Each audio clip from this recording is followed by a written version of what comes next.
दिवसभर त्या शेतात, त्यानंतर घरात काम. दिवसभर शेतात राबायचं, शेतात खपायचं, पण घरात धान्य नाही, नीट पीक नाही, सगळं नुकसान. अगं बाई, आपलं नशीबच कुठं आहे बघ. त्या पिकाला खत घालायचं, पाणी घालायचं, पण ते पीक पण कसं कोमजलंय. अगं बाई, तुम्ही किती टाकलं? एक कोण टाकलं, एक कोण पीक चांगलं आपण टाकलं ग. म्हणून तर जास्त खत टाकल्यामुळे पिकाला आवडला, पीक जळून झालं खा. इथं खत टाकल्यामुळे पीक जळून जायचं.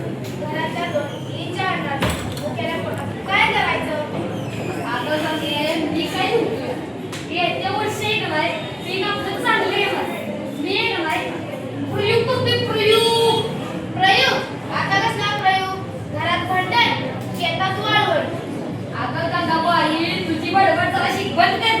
तुझी बडबड ऐकून ते शेताचं पीक ढाकून जळून जाईल बघ. असं नका, पिकाला काय बघू नका. तुम्हाला कळायला पाहिजे, तुम्ही अजून शेतात जुनी पद्धत वापरताय.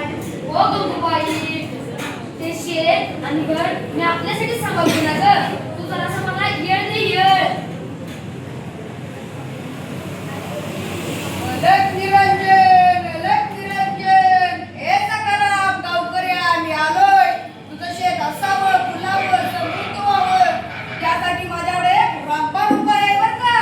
आणि ते कसं? एका रात्रीत किती हिरवागार करायची जादू आहे माझ्याजवळ. पण त्यासाठी तुला 500 रुपये द्यायला लागतील बाबा. अरे वा, मला 2 पुढे दे. जाऊन पण का मला रामबाण वाटतंय. एवढंच म्हणताय तर जडीबुटी बाबा. घरातल्या बायकोला सोय कोणता औषध मिळेल का? मी फक्त शेतातच नाही तर घरात बी पण सावरतो गंगाबाई. सकाराम लक्षात ठेव, रोज सकाळी 5 वेळा मंत्र म्हणायचा. हमारा मकसद है कि ओम पीक वाची चिंतबाग डमडम.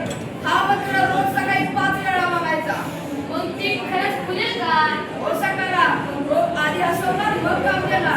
रोज सकाळी 2 वाट्या मला रव्याची खीर लागेल, नाहीतर तुला मंत्र उच्चार फुटा फिरेल. काय रे भाऊजी बाबा, पुन्हा तू गावामध्ये जादू म्हणजे पिकाला गावात आलास? नोकरांना फसवतोस? अहो काका आणि काकू, हे धूप, चूर्ण, मंत्र याने पीक उगवत नाही, तर पीक उगवतं ते पाण्याने, खताने, वेळेवर फवारणी केल्याने आणि स्मार्ट शेतीच्या या नव्या तंत्रज्ञानाने. अरे श्यामे बाबा, भारी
परीक्षण का फिरिक्षण ते तर माझ्या डोक्यात काही गेलंच नाही बघ.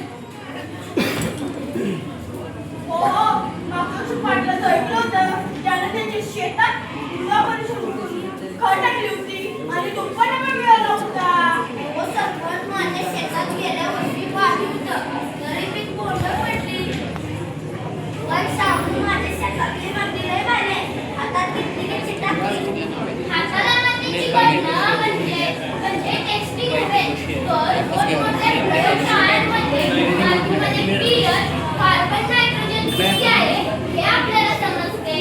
शामू पीएच म्हणजे काय? माती किती आंबट किंवा माती किती क्षारी आहे म्हणजे पीएच. जर माती खूपच आंबट असेल तर कितीही खत घाला, काहीही करा, उपयोग होत नाही. तसंच जर मातीमधील झिंक कमी झालं तर कितीही खते घाला, पीक फळधारणा होत नाही. म्हणजे जर आपल्या पोटात जीवसत्व नसेल तर आपण भाकरी खाल्ली तरी आपल्याला ताकद भेटणार नाही. तसंच का? हो काका, अगदी बरोबर. म्हणजे मातीची तपासणी होय म्हणजे शेतीतील मातीची आरोग्य तपासणी. अरे शाम्या तुझं विज्ञान लयच पुढे गेलं. हो काकू, आता शेतामध्ये नवीन जैव तंत्रज्ञान आलंय. आतापर्यंत आपण पाऊस, ऊन, नशीब आणि खतांवर अवलंबून होतो, परंतु आता आपल्याला विज्ञानाने नवीन उपाय दिले. अरे याचा उपयोग कसा करायचा बाबा? मानवी फायद्याच्या दृष्टीने सजीवांमध्ये घडून आलेले जनुकीय व संकर बदल म्हणजे जैव तंत्रज्ञान होय. अरे श्याम्या, हे जैव तंत्रज्ञान म्हणजे काय? आम्हाला काय समजना. आता या आहेत साध्या बिया आणि आहेत संकरित बिया. जर आपण साध्या बिया जमिनीमध्ये पेरल्या तर पीक चांगले येतं, परंतु आपल्याला उत्पन्न हे कमी मिळतं. परंतु जर आपण या हायब्रिडच्या बिया शेतीमध्ये पेरल्या तर पीक देखील चांगले येतं आणि उत्पन्नही तितकंच जास्त मिळतं, कारण या बिया ताकदीच्या आणि रोगप्रतिकारक असतात. म्हणजे आता एक झाड एक परिस्थिती जाग्यावर दोन कणसं देणार का? हो बरोबर आहे काका. पण श्याम्या, या बिया महाग असतात, गरीब शेतकरी कसं घेणार? अहो काका, सरकार आपल्याला कितीतरी योजना देतो, सोसायटी देतो आणि कृषी केंद्रावर ही बियाणे अगदी स्वस्त दरात मिळतात. महत्त्वाचं म्हणजे जर आपण हायब्रिड बियाणं पेरली तर पीक चांगले येतं, पिकाला कीड व रोग जास्त प्रमाणात लागत नाही आणि शेतकरीही सुखी. पण मातीचा कष्ट कुठे काय काम करणार बाबा? या आता तुम्ही पहा, हा स्मार्टफोन आणि स्मार्टफोन जर एखाद्या पिकाची पाने पिवळी किंवा झाडाची पाने पिवळी पडली असतील तर आपण त्या फोनमध्ये त्या पिकाचा फोटो स्कॅन करायचा. यानंतर त्या पिकाला कोणता रोग झालाय हे आपल्याला समजते. इतकंच नव्हे तर आता हे आहे जैव खत. यामध्ये गांडूळ खत आणि शेणखत आहे. हे मातीसाठी रामबाण असतात. ही मातीची सुपीकता वाढवतात. इतकंच नव्हे तर रासायनिक खतांचा खर्चही कमी होतो. अरे वा, मला तर आता हे गांडूळ खत म्हणजे किड्याचा पसारा वाटतो बघ. हे कसं आपल्या पिकाला चांगलं असेल? अहो काका, हा पसारा नाही तर एक प्रकारचं खूप मोठं सोनं आहे. गांडूळ जर मातीत चढली तर ती मातीला सैल करतात. इतकंच नव्हे तर हवेचा जास्त प्रमाणात प्रवाह होतो. यामुळे पोषण द्रव्ये पिकाच्या मुळापर्यंत सहज पोहोचली जातात. यामुळे पिके हसत खेळत खूप मोठी होतात. शाम्या, ही सगळं खरं आहे तुझं, पण रोपं वाढल्यावर तुझं विज्ञान काय करील? अहो, मी आताच तर सांगितलं, आपला फोन असतो त्यामध्ये जर पिकाची पाने पिवळी पडून जर गळत असतील तर फोनमध्ये फक्त त्या पिकाचा फोटो स्कॅन करायचा. यानंतर त्या पिकाला कोणता रोग झाला आहे, त्यावरील उपाय कोणते, सर्व काही आपल्याला कळतं. अरे शाम्या, आता बंधू बाबाला नव्हे तर मोबाईल इंटरेस्ट आता. हो काकू, कमालच केले तुझ्या विज्ञानानं. एक इंटरेस्ट होतो बाबा, पाऊस पडला नाही तर काय होईल बाबा? हो तेव्हा तुझं विज्ञान काय करत?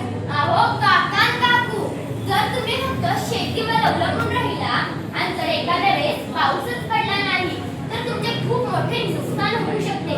त्यामुळे जर तुम्ही शेतीसोबत एखादा जोडधंदा जर केला तर तुम्हाला फायद्याच ठरेल. जसे की 4 गायी घेतल्या तर तुम्हाला दुधामधून उत्पन्न मिळेल.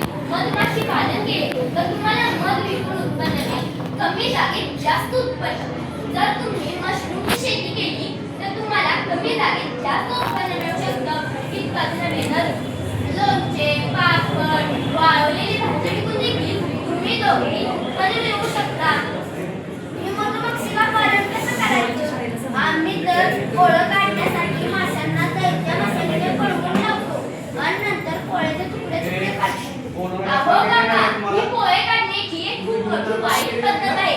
जर आपण कृत्रिम मधमाशींची पोळी किंवा जर पेट्या विकत घेतल्या तर आपल्याला मध काढणं देखील खूप सोपं होईल. इतकंच नव्हे तर मधमाशांचे व त्या पोळ्याचे नुकसानही होणार नाही. इतकंच नव्हे तर आपण औषधी वनस्पतींची देखील लागवड केली पाहिजे. फळ प्रक्रिया देखील विज्ञान करू शकतं. बरोबर तू श्यामेला करा. माझा मंत्र सोडतो, 4 मेंढे घेऊन वाळायला लागतो. ओ मधुमक्षिकाय नमः चित्तवादंड. हे घे या माळा तुझ्या पिशवीत. बरोबर बोलतो श्यामा. या वनस्पती औषधी कडुलिंब, तुळस यांना बाजारात मोठी मागणी आहे बाबा. व सरपंच फक्त गहू, भात अशी पिके घेऊन चालणार नाही. तर आपण फळझाडांची लागवड केली पाहिजे. यामुळे आपल्याला जास्त प्रमाणात उत्पन्न मिळेल. अरे श्याम्या, आता शेतातील आंबा नुसता खायला नाही तर बाटलीत भरून विकायला. हो काकू.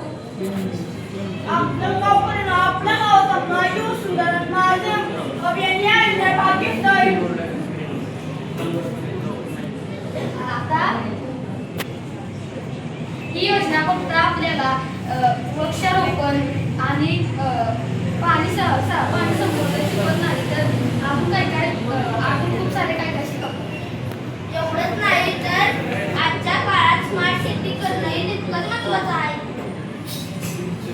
बियाणात दडले विज्ञानाचे ज्ञान. तंत्रज्ञानाने बदलली शेती दिशा. मातीचे परीक्षण ज्ञानाची जोड.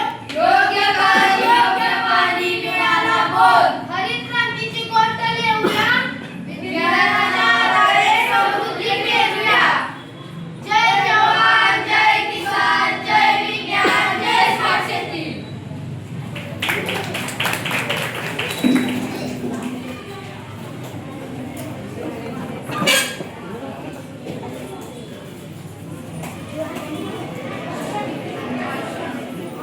समृद्ध स्मार्ट सिटी समृद्ध